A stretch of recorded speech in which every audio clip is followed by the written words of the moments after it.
Gente, vamos começar novamente falando sobre aquele livro do Homem dos Sapiens, né? Nós estamos na página 70. Antes da revolução cognitiva, humanos de todas as espécies viviam exclusivamente no continente afroasiático. É verdade. Eles povoaram algumas ilhas, atravessando curtas distâncias de água a nado ou em jangadas improvisadas. A Ilha de Flores, por exemplo, foi colonizada há 850 mil anos, mas esses humanos eram incapazes de se aventurar no mar aberto e nenhum deles chegou à América, ou à Austrália, ou a ilhas remotas como Madagascar, Nova Zelândia ou Havaí.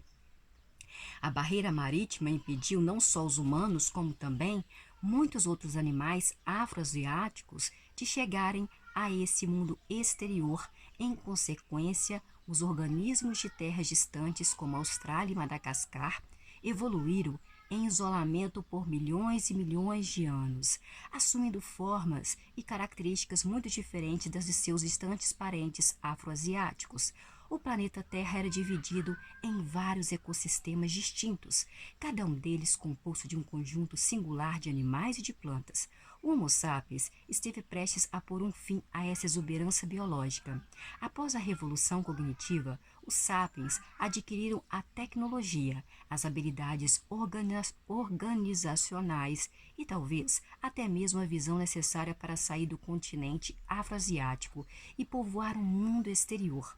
Sua primeira conquista foi a colonização da Austrália há cerca de 45 mil anos. Os especialistas são pressionados a explicar esse feito. Para chegar à Austrália, os humanos precisaram atravessar uma série de canais marítimos, alguns com mais de 100 quilômetros de largura, e em seguida se adaptar praticamente da noite para o dia a um ecossistema completamente novo. A teoria mais razoável afirma que há cerca de 45 mil anos, os sapiens que habitavam o arquipélago indonésio, um grupo de ilhas separados da Ásia e uma das outras por estreitos, desenvolveram as primeiras sociedades de marinheiros. Eles aprenderam a construir e a manobrar navios transoceânicos e se tornaram pescadores, comerciantes e exploradores de longa distância. Isso teria acarretado uma transformação sem precedentes nas habilidades e no estilo de vida humanos. Um em cada dois mamíferos que foram para o mar, como focas, peixes, bois, golfinhos, teve de evoluir por um longo período para desenvolver órgãos especializados e um corpo hidrodinâmico. Os sapiens na Indonésia, descendentes dos macacos que viveram na savana africana, se tornaram marinheiros do Pacífico sem o desenvolvimento de nadadeiras e sem ter de esperar que seu nariz migrasse para o alto da cabeça como fizeram as baleias. Em vez disso, construíram barcos e aprenderam a navegar os barcos, e tais habilidades lhes permitiram chegar à Austrália e lá se estabelecer. É verdade que os arqueólogos ainda não encontraram jangadas, ou remos, ou aldeias de pescadores de 45 mil anos atrás. Seria difícil descobri-los porque o nível do mar, cada vez mais elevado, enterrou a antiga costa indonésia sob 100 metros de oceano.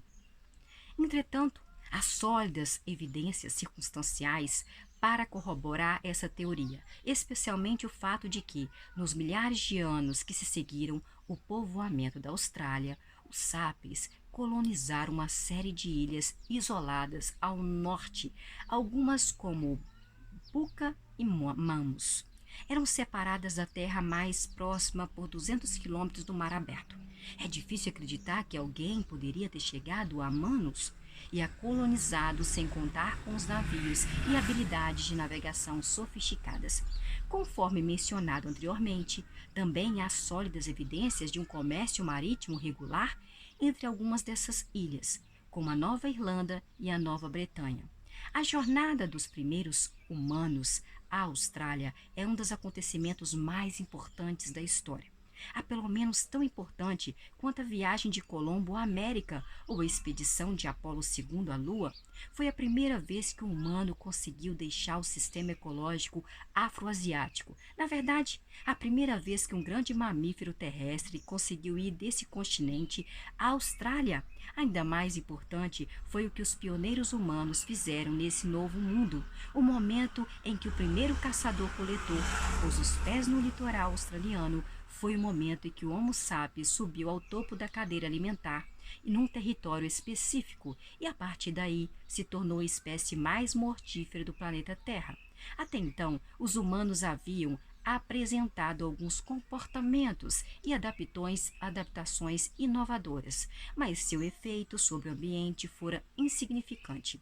Eles haviam demonstrado sucesso notável ao se adaptar em vários habitats, mas os fizeram sem mudar drasticamente esses habitats. Os povoadores da Austrália, ou mais precisamente seus conquistadores, não simplesmente se adaptaram, eles transformaram o ecossistema australiano de tal forma que já não seria possível reconhecê-lo. A primeira pegada humana nas areias de uma praia australiana foi imediatamente apagada pelas ondas, mas ao peneirar o continente, os invasores deixavam para trás uma pedra diferente que jamais seria apagada. À medida que prosseguiam, encontravam um universo estranho de criaturas desconhecidas que incluíam um canguru de 200 quilos e 2 metros de altura e um leão marsupial grande como um tigre moderno que foi o maior predador do continente. Coalas, coalas grandes demais para serem fofinhos e mimosos, farfalhavam nas árvores, e as aves com o dobro do tamanho de avestruzes corriam pelas planícies. Lagartos, similares a dragões, e cobras com 5 metros de comprimento se arrastavam pela terra. O diprotodonte, um Wombat de 2,5 toneladas vagava pelas florestas, com exceção das aves e dos répteis.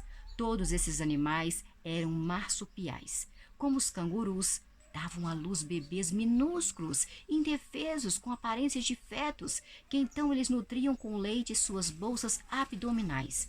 Os mamíferos marsupiais eram praticamente desconhecidos na África e na Ásia, mas na Austrália reinavam absolutos. Em alguns milhares de anos, virtualmente todos esses gigantes desapareceram. Das 24 espécies animais australianas pesando 50 quilos ou mais, 23 foram extintas. Um grande número de espécies menores também desapareceu. Cadeias alimentares em todo o ecossistema australiano foram quebradas e reorganizadas. Foi a transformação mais importante do ecossistema australiano em milhares de anos. Será que foi tudo culpa do Homo sapiens, isso aí? Página 72. Declarados culpados. Alguns acadêmicos tentam exonerar nossa espécie, colocando a culpa nas excentricidades do clima, o bode expiatório usual em casos como esse. Mas é difícil acreditar que o Homo sapiens tem sido completamente inocente. Há 3 evidências que enfraquecem o álibi climático e implicam nossos ancestrais na extinção da megafauna australiana. Em primeiro lugar, embora o clima australiano tenha mudado há cerca de 45 mil anos, não foi uma reviravolta muito marcante. É difícil conceber como os novos padrões climáticos por si sós poderiam ter causado uma extinção tão generalizada. Hoje é comum explicar tudo como consequência de mudanças climáticas, mas a verdade é que o clima da Terra nunca para. Está em fluxo constante, O clima da Terra está em fluxo constante e todo acontecimento na história teve como pano de fundo alguma mudança climática. Em particular, nosso planeta passou por vários ciclos de resfriamento e aquecimento também. Durante o último milhão de anos, houve uma era glacial aproximadamente a cada 100 mil anos. A última durou mais ou menos de 75 mil anos a 15 mil anos atrás, de maneira não atipicamente severa para uma era glacial que teve 2 tópicos. O primeiro há cerca de 70 mil anos. e o segundo há cerca de 20 mil anos. A Diprotodonte apareceu na Austrália há mais de 1,5 milhão de anos e tinha conseguido resistir a pelo menos 10 outras eras glaciais. Também sobreviveu ao primeiro pico da última era glacial, há cerca de 70 mil anos, porque então desapareceu há 45 mil anos? É claro, se os diprododontes fossem os únicos animais grandes a terem desaparecido nessa época, poderia ter sido apenas um caso. No entanto, mais de 90% da megafauna australiana desapareceu junto com o diprotodonte. As evidências são circunstanciais, mas é difícil imaginar que os sapiens, por mera coincidência, tenham chegado à Austrália no momento exato em que todos esses animais estavam morrendo de frio. Em segundo lugar, quando a mudança climática causa extinções em massa, as criaturas marinhas normalmente são tão atingidas quanto as terrestres, mas não há indícios de um desaparecimento significativo da fauna oceânica há 45 mil anos. O envolvimento humano pode explicar facilmente por que a onda de extinção destruiu a megafauna terrestre da Austrália, ao mesmo tempo em que poupou dos oceanos à sua volta. Apesar de suas habilidades de navegação, o Homo sapiens ainda era predominantemente uma ameaça terrestre. Em terceiro lugar, as extinções em massa similares a essa dizimação australiana arquelipítica ocorreram repetidas vezes nos milênios seguintes, onde quer que as pessoas se estabelecessem em outra parte do mundo exterior. Nesses casos, a culpa dos sapiens é irrefutável. Por exemplo, a megafauna da Nova Zelândia, que sobreviveu à suposta mudança climática de cerca de 45 mil anos atrás, sem um único arranhão, sofreu golpes devastadores imediatamente depois que os primeiros humanos puseram os pés nas ilhas. Os maorins, os primeiros colonizadores sapiens da Nova Zelândia, chegaram às ilhas há cerca de 800 anos. Em poucos séculos, a maior parte da megafauna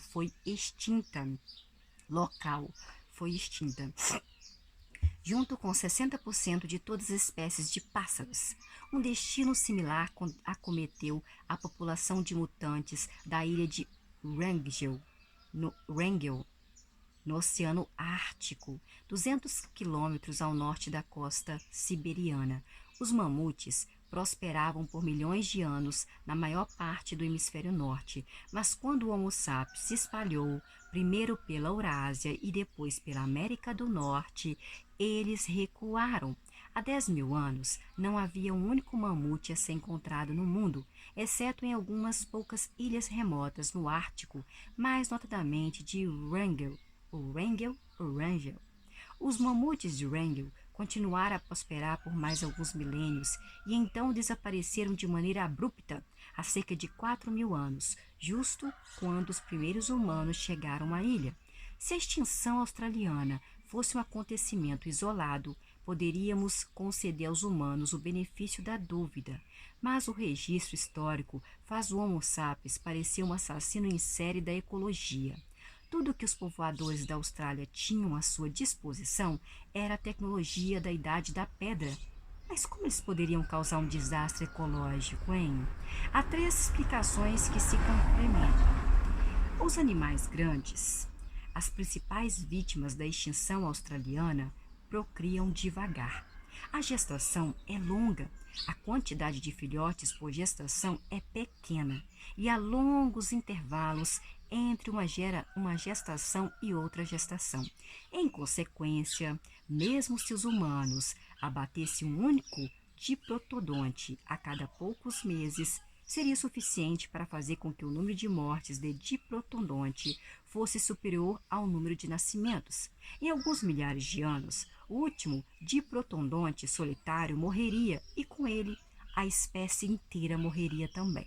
De fato, Apesar do seu tamanho, os diprotodontes e outros animais gigantes da Austrália provavelmente não eram muito difíceis de se caçar, porque devem ter sido pegos totalmente de surpresa por seus assaltantes bípedes. Várias espécies humanas estiveram perambulando e evoluindo no continente afroasiático por 2 milhões de anos. Elas aperfeiçoaram lentamente suas habilidades de caça e começaram a perseguir animais grandes por volta de 400 mil anos atrás. Os maiores animais da África e da Ásia aprenderam a evitar os humanos de forma que, quando o novo megapredador Homo sapiens surgiu na cena afroasiática, os animais grandes já sabiam como manter distância de criaturas semelhantes a ele. Já os gigantes australianos não tiveram tempo de aprender a fugir. Os humanos não aparentam ser particularmente perigosos. Eles não têm dentes longos, nem dentes afiados, e nem corpo ágil e nem musculoso. Assim, quando o diprotodonte, o maior marsupial, a caminhar pela terra pela primeira vez, pôs os olhos nesse primata de aparência frágil, ele provavelmente logo virou as costas e continuou mastigando suas folhas. Esses animais ainda precisavam desenvolver medo dos seres humanos, mas foram extintos antes que pudessem fazê-lo. A segunda explicação é que, quando os sapiens chegaram à Austrália, já tinham dominado a técnica da queimada. Diante de um ambiente estranho e hostil, deliberadamente queimaram grandes áreas de florestas densas e bosques impenetráveis, a fim de criar campos abertos que atraíam animais mais fáceis de se caçar e eram mais adequados às suas necessidades. Desse modo, em poucos milênios, eles mudaram totalmente a ecologia de grandes regiões da Austrália.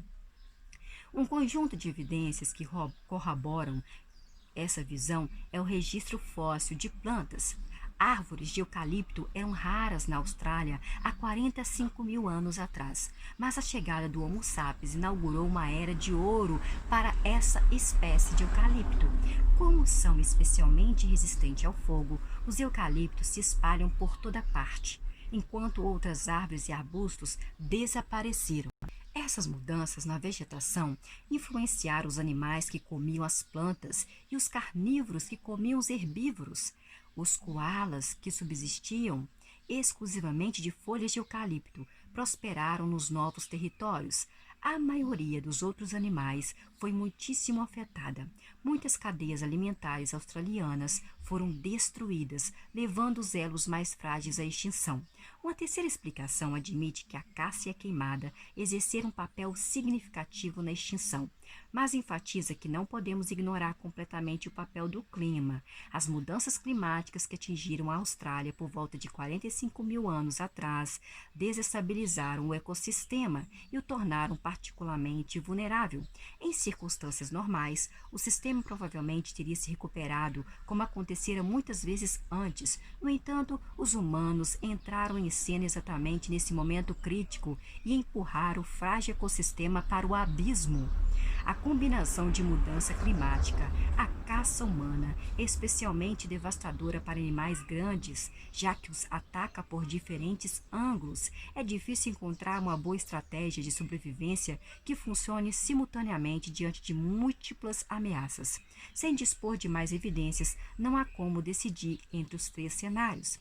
Mas certamente há boas razões para acreditar que, se o Homo sapiens nunca tivesse pisado na Austrália, esta ainda seria, se o homem não tivesse pisado na Austrália, a Austrália ainda seria o lar de leões marsupiais e diprotodontes e cangurus gigantes. O fim da preguiça, página 76.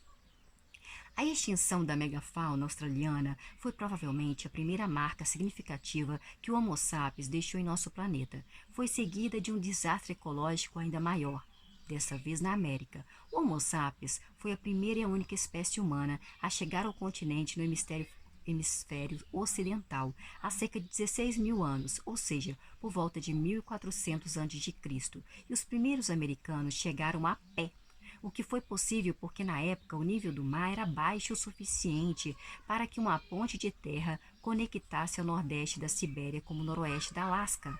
Não que tenha sido fácil, a jornada foi árdua. talvez ainda mais difícil do que a travessia marítima para a Austrália. Para empreendê-la, os sapiens primeiro precisaram aprender a suportar as condições climáticas extremas do norte da Sibéria, uma área em que o sol nunca aparece no inverno e onde a temperatura pode cair para menos 50 graus. Nenhuma espécie humana anterior havia conseguido penetrar em lugares como o norte da Sibéria. Mesmo os neandertais, adaptados ao frio, se restringiram a regiões de clima relativamente mais brando, mais ao sul. Mas o Homo sapiens, cujo corpo estava adaptado para viver na savana africana e não em terras de neve e gelo, concebeu soluções engenhosas. Quando bandos de sapiens, caçadores-coletores, migraram para climas cada vez mais frios, eles aprenderam a fazer sapatos para a neve e roupas térmicas eficazes, compostas de camadas de pele de animal, costuradas, sapatos para neve e roupas térmicas eficazes compostas de camadas de pele de animal, costuradas firmemente com a ajuda de agulhas. Eles desenvolveram novas armas e técnicas de caça sofisticadas que lhes permitiram perseguir e abater mamutes e os grandes animais de caça do extremo norte. À medida que suas roupas térmicas e suas técnicas de caça foram aprimoradas, os sapiens ousaram se embrenhar cada vez mais nas regiões glaciais. E conforme avançavam para o norte, suas roupas, a estratégia de caça e outras técnicas de sobrevivência continuaram a se aperfeiçoar. Mas por que eles deram ao trabalho, hein? Por que se autoexilar na Sibéria? Talvez alguns bandos tenham sido impelidos para o norte em decorrência de guerras, de pressões demográficas ou desastres naturais. Outros talvez tenham sido atraídos para as regiões setentrionais por razões mais prementes, como a proteína animal. As terras do Ártico estavam cheias de animais grandes e carnudos, como renas e mamutes. Cada mamute era a fonte de uma vasta quantidade de carne que, considerando-se as temperaturas glaciais, podia inclusive ser congelada para mais tarde, gordurosa, saborosa, pele quente e marfim valioso, como atestam as descobertas em surgir. Os caçadores de mamute não apenas sobreviveram no norte glacial, eles prosperaram. Com o passar do tempo, os bandos se espalharam, perseguindo mamutes, mastodontes, rinocerontes e renas por volta de 1400 a.C. A perseguição levou alguns deles do nordeste da Sibéria ao Alasca. É claro que eles não sabiam que estavam descobrindo um novo mundo. Tanto para os mamutes como para os homens, o Alasca era uma mera extensão da Sibéria. No início, as geleiras bloquearam o caminho do Alasca para o resto da América, possibilitando que não mais do que alguns poucos pioneiros isolados explorassem as terras mais ao sul. No entanto, por volta de 1200 a.C., o aquecimento global derreteu o gelo e abriu uma passagem mais fácil, fazendo uso do novo corredor. As pessoas migraram em massa para o sul, espalhando-se por todo o continente. Embora originalmente adaptadas para caçar animais grandes no Ártico, logo se ajustaram a uma incrível variedade de climas e ecossistemas. Os descendentes de pântanos, os descendentes dos siberianos povoaram as florestas densas do leste dos Estados Unidos, os pântanos do delta Mississippi, os desertos do México e as florestas escaldantes da América Central. Alguns se instalaram no mundo fluvial da bacia do rio Amazonas, outros criaram raízes nos vales das montanhas andianas ou nos pampas abertos da Argentina. E tudo isso aconteceu em apenas 1 ou 2 milênios, em 1000 anos antes de Cristo. Os humanos já habitavam o ponto mais meridional da América, a ilha da Terra do Fogo, no extremo sul do continente. O ataque relâmpago dos humanos à América atesta a engenhosidade incomparável e a adaptabilidade insuperável do Homo sapiens. Nenhum outro animal migrou tão depressa para uma variedade tão grande de habitats diferentes, usando em toda parte praticamente ao mesmo genes. O povoamento da América não ocorreu sem derramamento de sangue. Deixou para trás um longo rastro de vítimas. A fauna americana, há 14 mil anos, era muito mais rica do que hoje. Quando os primeiros americanos marcharam rumo ao sul do Alasca para as planícies do Canadá e o oeste dos Estados Unidos, encontraram mamutes e mastodontes, roedores do tamanho de ursos, rebanhos de cavalo, rebanhos de camelos, leões gigantes e dezenas de espécies grandes que são completamente desconhecidas em nossos dias, entre as quais os temíveis tigres dentes de sabre e as preguiças gigantes, que chegavam a pesar 8 toneladas e podiam ter até 6 metros de altura. A América do Sul abrigava uma coleção ainda mais exótica de grandes mamíferos, répteis e aves. As Américas eram um grande laboratório de experimentação evolutiva, um lugar em que animais e plantas desconhecidos na África e na Ásia haviam evoluído e prosperado. Não é, mas não mais. 2000 anos após a chegada dos sapiens, a maioria dessas espécies singulares havia desaparecido e, de acordo com as estimativas atuais, nesse curto intervalo de 10 mil anos, a América do Norte perdeu 34 de seus 47 gêneros de grandes mamíferos. A América do Sul perdeu 50 a de 60. Os tigres dentes de sabre, depois de florescer por mais de 30 milhões de anos, desapareceram, tal como as preguiças gigantes e os leões americanos, os cavalos e os camelos nativos do continente, os roedores gigantes e os mamutes. Milhares de espécies de mamíferos menores, répteis, aves e até mesmo insetos e parasitas também se extinguiram. Quando os mamutes morreram, todas as espécies de carrapatos de mamute tiveram o mesmo destino, morreram.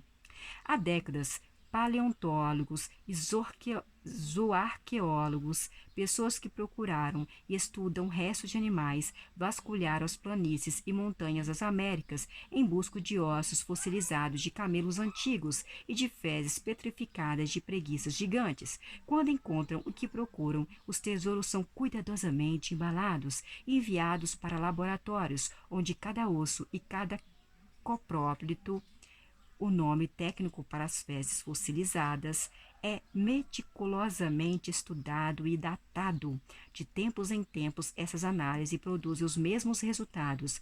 Os coprólitos mais novos e os ossos de camelo mais recentes datam do mesmo período em que os humanos inundaram a América, isto é, entre aproximadamente 1.200 e 9.000 anos antes de Cristo. Somente uma região os cientistas descobriram coprólitos mais novos em várias ilhas do Caribe, em particular Cuba e Hispaniola. Eles encontraram excrementos petrificados de preguiça gigante datada de cerca de 5.000 anos antes de Cristo, e foi exatamente nessa época em que os primeiros humanos conseguiram atravessar o mar do Caribe e povoar as duas grandes ilhas. Mais uma vez, alguns acadêmicos tentam exonerar o Homo sapiens e culpar as mudanças climáticas. Para isso é necessário postular que, por alguma razão misteriosa, o clima nas ilhas caribenhas permaneceu inalterado por 7.000 anos, enquanto o resto do hemisfério ocidental se aqueceu. Mas na América, as fezes fossilizadas não podem ser ignoradas. Somos os culpados. Não há como escapar essa verdade. Mesmo que mudanças climáticas tenham nos ajudado, a contribuição humana foi decisiva. Estamos na página 79, a Arca de Noé. Se juntarmos as extinções em massa na Austrália e na América e acrescentarmos as extinções em menor escala que aconteceram enquanto o Homo sapiens se espalhava pela África e pela Ásia, tais como a extinção de todas as outras espécies humanas e as que ocorreram quando os antigos caçadores-coletores povoaram ilhas remotas como Cuba, a conclusão inevitável é que a primeira onda de colonização dos sapiens foi um dos maiores e mais rápidos desastres ecológicos e acometer o reino animal. Mas durante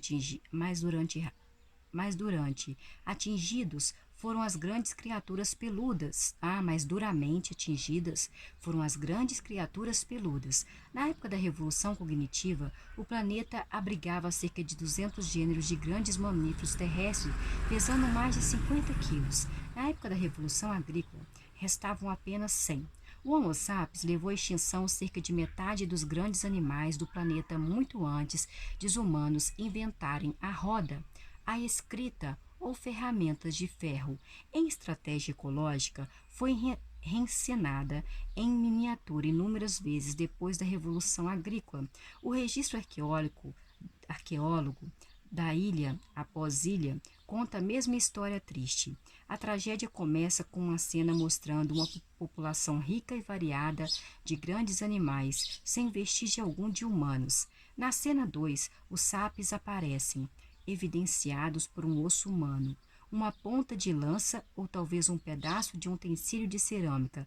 Logo vem a cena 3, em que homens e mulheres ocupam o centro do palco e a maioria dos animais grandes, junto com muitos dos menores, desapareceu.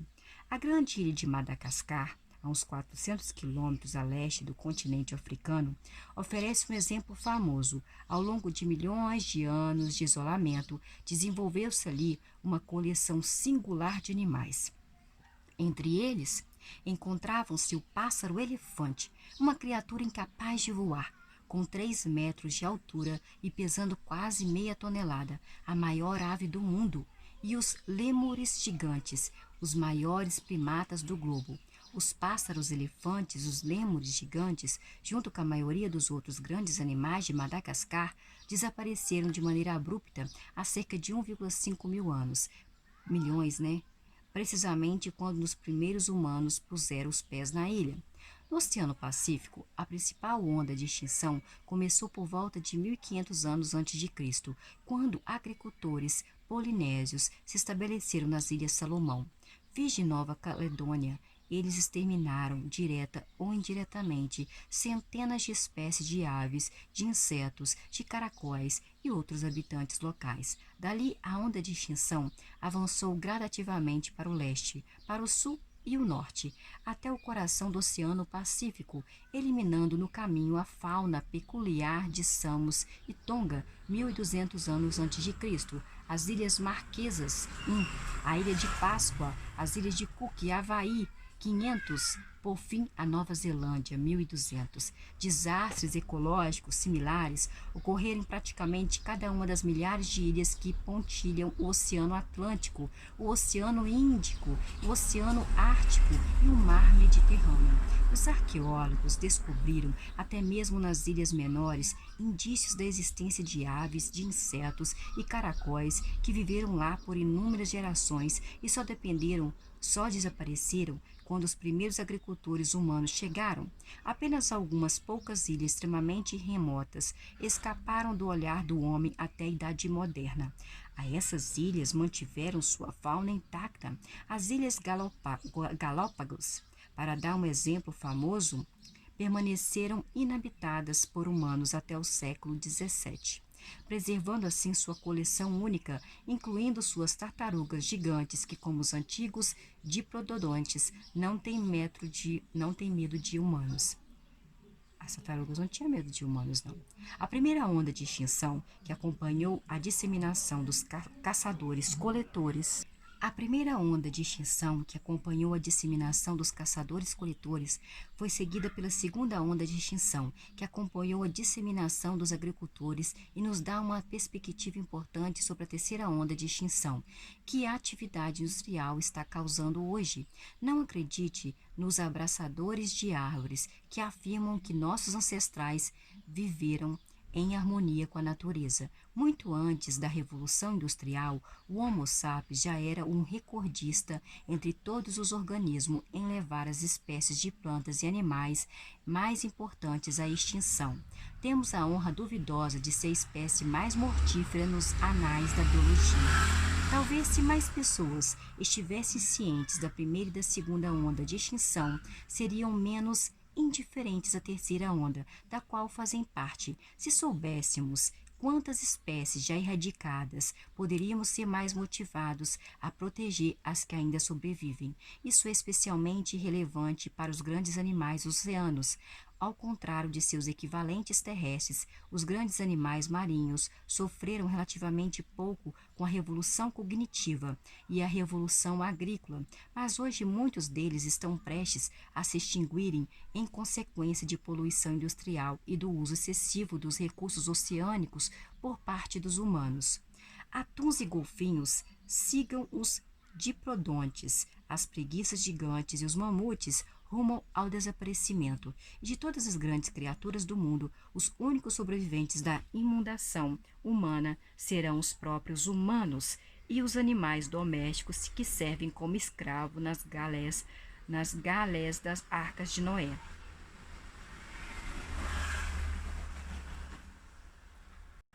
A maior fraude da história. Durante 2,5 milhões de anos, os humanos se alimentaram coletando plantas e caçando animais que viviam e procriavam sem sua intervenção. O Homo sapiens, o homem esgaster e os neandertais colhiam figos silvestres e caçavam ovelhas selvagens, sem decidir onde as figueiras criariam raízes, em que campina um rebanho de ovelhas deveria pastar ou que o bode inseminaria que cabra. O Homo sapiens se espalhou do leste da África para o Oriente Médio, a Europa e a Ásia, e finalmente para a Austrália e a América. Mas a todo lugar que iam, também continuava a viver coletando plantas silvestres e caçando animais selvagens. Por quê? Fazer outra coisa se seu estilo de vida fornece alimento abundante e sustenta um mundo repleto de estruturas sociais, de crenças religiosas e dinâmica política? Tudo isso mudou há cerca de 10 mil anos, quando os sapiens começaram a dedicar quase todo o seu tempo e esforço a manipular a vida de algumas espécies de plantas e de animais. Do amanhecer ao entardecer, os humanos espalhavam sementes, aguavam plantas, arrancavam ervas daninhas do solo e coziam ovelhas e pastos escolhidos. Esse trabalho, pensavam, forneceria mais frutas, grãos e carne. Foi uma revolução na maneira como os humanos viviam, a revolução agrícola. A transição para a agrícola começou por volta de 9.500 a 8.500 a.C., no interior montanhoso do sudeste da Turquia, no oeste do Irã e no Levante. Começou devagar em uma área geográfica restrita.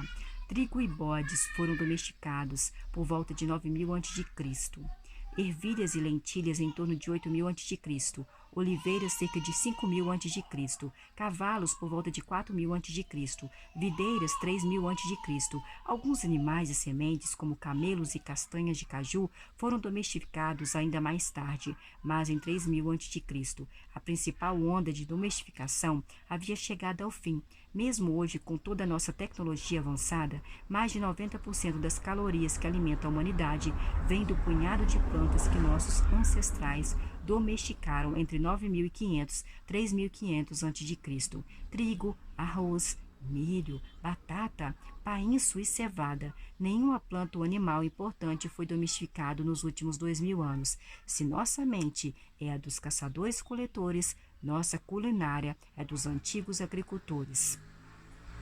Os acadêmicos um dia acreditaram que a agricultura se espalhou de um único ponto de origem no Oriente Médio para os 4 cantos do mundo. Hoje, os estudiosos concordaram que a agricultura surgiu em outras partes do mundo, não pela ação dos agricultores do Oriente Médio exportando sua revolução, e sim de um modo totalmente independente. Povos na América Central domesticaram milho e feijão sem saber nada a respeito do cultivo de trigo e ervilha no Oriente Médio. Os sul-americanos aprenderam a domesticar batata e lhamas sem saber o que estava acontecendo no México nem no Levante.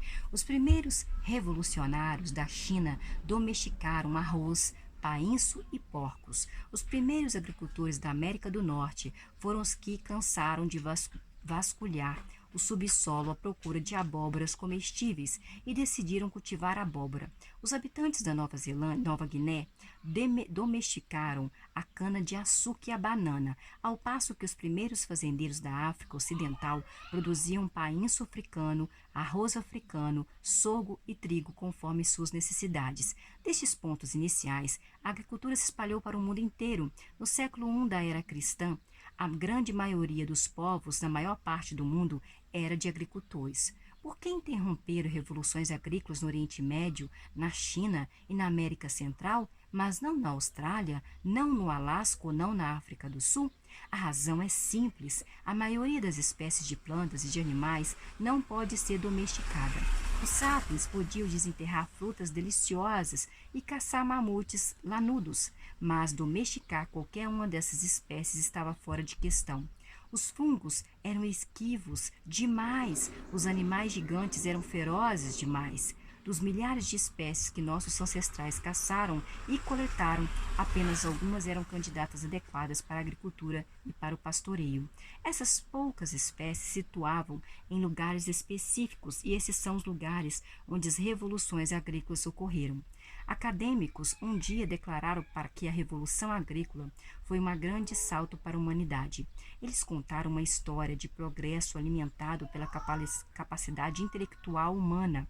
A evolução, pouco a pouco, produziu pessoas cada vez mais inteligentes. As pessoas acabaram por se tornar tão inteligentes que foram capazes de decifrar os segredos da natureza, o que lhes permitiu domar ovelhas e cultivar trigo. Assim que isso ocorreu, elas abandonaram alegremente a vida espartana, perigosa e muitas vezes parca dos caçadores-coletores, estabelecendo-se em uma região para aproveitar a vida. Essa história é uma fantasia. Não há indícios de que as pessoas tenham se tornado mais inteligentes com o tempo. Os caçadores-coletores conheciam os segredos da natureza muito antes da Revolução Agrícola, já que sua sobrevivência dependia de um conhecimento íntimo dos animais que eles caçavam e das plantas que eles coletavam. Em vez de prenunciar uma nova era de vida tranquila, a Revolução Agrícola proporcionou aos agricultores uma vida, em geral, mais difícil e menos gratificante que a dos caçadores-coletores. Estes passavam o tempo com atividades mais variadas e estimulantes. Estavam menos expostos à ameaça de fome e doença.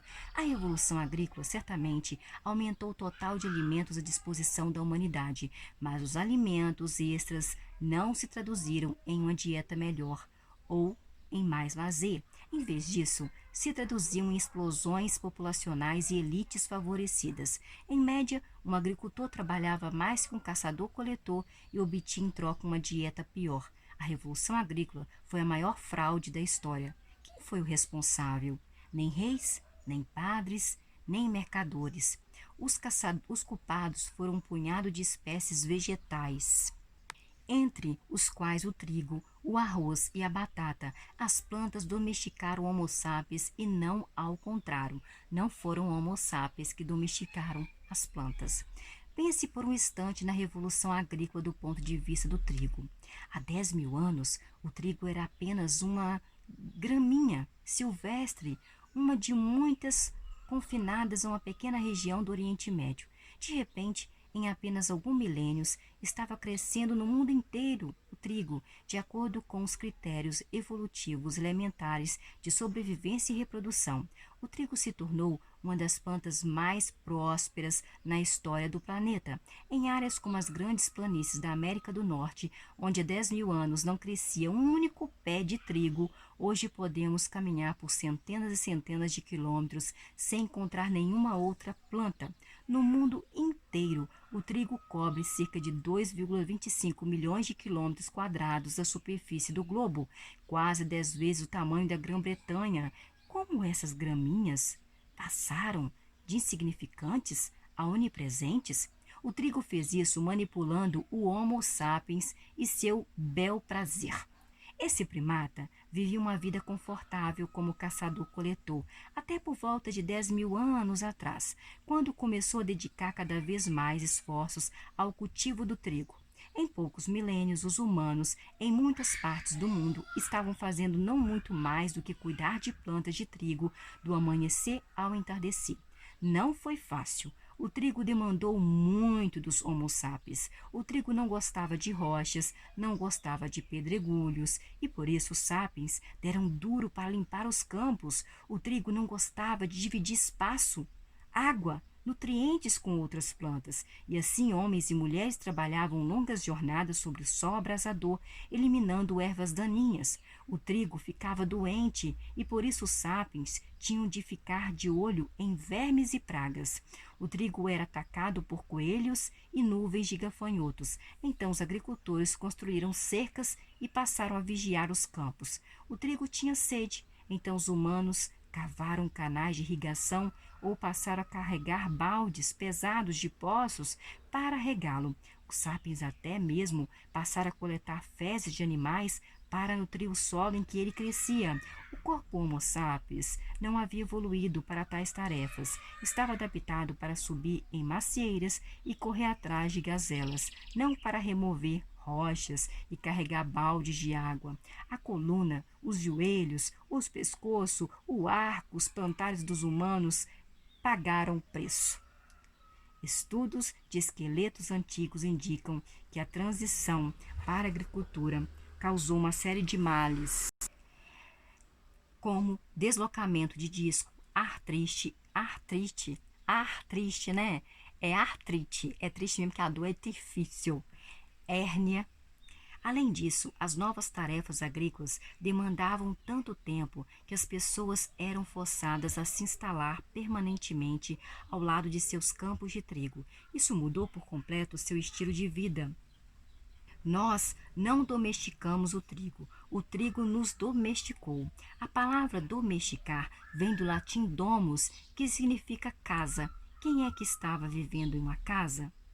Não o trigo, os sapiens. Como o trigo convenceu o Homo sapiens a trocar uma vida boa por uma vida de existência miserável? O que ofereceu em troca? Não ofereceu uma dieta melhor. Lembre-se, os humanos são primatas onívoros que prosperam com uma grande variedade de alimentos. Antes da Revolução Agrícola, os grãos compunham apenas uma pequena parte da dieta humana. Uma dieta baseada em cereais é pobre em vitaminas e sais minerais, difícil de digerir e péssima para os dentes e as gengivas. O trigo não deu às pessoas segurança econômica. A vida de um camponês é menos segura que a de um caçador-coletor. Os caçadores-coletores contavam com dezenas de espécies para sobreviver e, portanto, conseguiam resistir a anos difíceis, mesmo quando não tinha estoque de alimentos em conserva. Se uma espécie se tornava menos disponível, eles podiam caçar e coletar mais de outra espécie. As sociedades agrícolas, até bem recentemente, dependiam de uma pequena variedade de plantas domesticadas para a maior parte das calorias que ingeriam. Em muitas regiões, elas dependiam de um único alimento, como trigo, batata ou arroz. Se não chovia, ou se plantações eram atacadas por uma nuvem de gafanhotos ou infectadas por um fungo, os camponeses morriam aos milhares e aos milhões. O trigo, tampouco, podia oferecer segurança contra a violência humana. Os primeiros agricultores eram pelo menos tão violentos quanto seus ancestrais caçadores-coletores, se não mais. Os agricultores tinham mais posses e necessitavam de terra para plantar. A perda de pasto para vizinhos inimigos podia significar a diferença entre a subsistência e a fome, e por isso havia muito menos possibilidade de acordos. Quando um bando de caçadores-coletores era ameaçado por um rival mais forte, geralmente podia ir embora. Era difícil e perigoso, mas viável. Quando o inimigo forte ameaçava um vilarejo agrícola, recuar significava abrir mão de campos, de casas e celeiros. Em muitos casos, isso condenou os refugiados à fome. Os agricultores, portanto, tendiam a ficar e lutar até o fim. Muitos estudos antropológicos e arqueológicos indicam que em sociedades agrícolas simples, sem estruturas políticas, além de aldeia e da tribo, a violência humana era responsável por cerca de 15% das mortes, incluindo 25% das mortes masculinas. Na Nova Guiné de hoje, a violência responde por 30% dos mortos masculinas. Em uma sociedade tribal agrícola, os danes é 35% em outra. Os Engas, no Equador, possivelmente 50% dos guaranis adultos encontraram uma morte violenta nas mãos de outro humano. Com o tempo, a violência humana foi controlada por meio do desenvolvimento de estruturas sociais maiores, cidades, reinos e estados, mas levou milhares de anos para que a construíssem tais estruturas políticas grandes e eficazes. A vida em comunidade certamente trouxe alguns benefícios imediatos aos primeiros fazendeiros, tais como uma melhor proteção contra animais ferozes, chuva e frio. Porém, para o indivíduo médio, as desvantagens provavelmente eram mais significativas que as vantagens. É difícil as pessoas nas sociedades prósperas de hoje compreendê-lo. Como temos abundância e segurança, e como nossa abundância e segurança foram construídas sobre as bases assentadas pela Revolução Agrícola, presumimos que a Revolução Agrícola foi uma melhoria incrível, mas é errado julgar milhares de anos de história da perspectiva de hoje. Um ponto de vista muito mais representativo é o da garotinha de 3 anos de idade morrendo de desnutrição na China no século I porque a lavoura de seu pai não vingou. Ela diria: estou morrendo de desnutrição, mas em 2000 anos as pessoas terão comida em abundância e viverão em casas grandes com ar-condicionado. Então meu sofrimento é um sacrifício válido? Então, o que o trigo ofereceu aos agricultores, incluindo essa garotinha chinesa subnutrida? Não ofereceu nada para as pessoas enquanto indivíduos, mas concebeu algo ao Homo sapiens enquanto espécie. O cultivo de trigo proporcionou mais alimento por unidade de território e com isso permitiu que o Homo sapiens se multiplicasse exponencialmente por volta de 1000 ou 13.000 a.C., quando as pessoas se alimentaram coletando plantas silvestres e caçando animais selvagens. A área em torno do oásis de Jericó, na Palestina, podia sustentar no máximo um bando nômade de cerca de 100 indivíduos relativamente saudáveis e bem nutridos por volta de 8.500 a.C., quando as plantas silvestres deram lugar aos campos de trigo. A oásis sustentava uma aldeia grande mais abarrotada de 1.000 pessoas que padeciam muito mais de doenças e má nutrição. A moeda da evolução não é fome, não é dor, e sim cópias de hélice de DNA. Assim como o sucesso econômico de uma empresa é medido apenas pelo número de dólares em sua conta bancária, não pela felicidade de seus empregados. O sucesso evolutivo de uma espécie é medido pelo número de cópias do seu DNA. Se não restam mais cópias de DNA, a espécie está extinta, assim como a empresa sem dinheiro está falida. Se uma espécie ostenta muitas cópias de DNA, é um sucesso e a espécie prospera. Em tal perspectiva, 1000 cópias é sempre melhor do que 100 cópias. Essa é a essência da evolução agrícola, a capacidade de manter mais pessoas vivas em condições piores. Mas por que os indivíduos deveriam se importar com esse cálculo evolutivo? Por que uma pessoa em sã consciência reduziria seu padrão de vida só para multiplicar o número de cópias do genoma do Homo sapiens? Ninguém concordou com isso. A Revolução Agrícola foi uma armadilha. A armadilha do luxo. A ascensão da agricultura ocorreu de maneira muito gradativa ao longo dos séculos e milênios.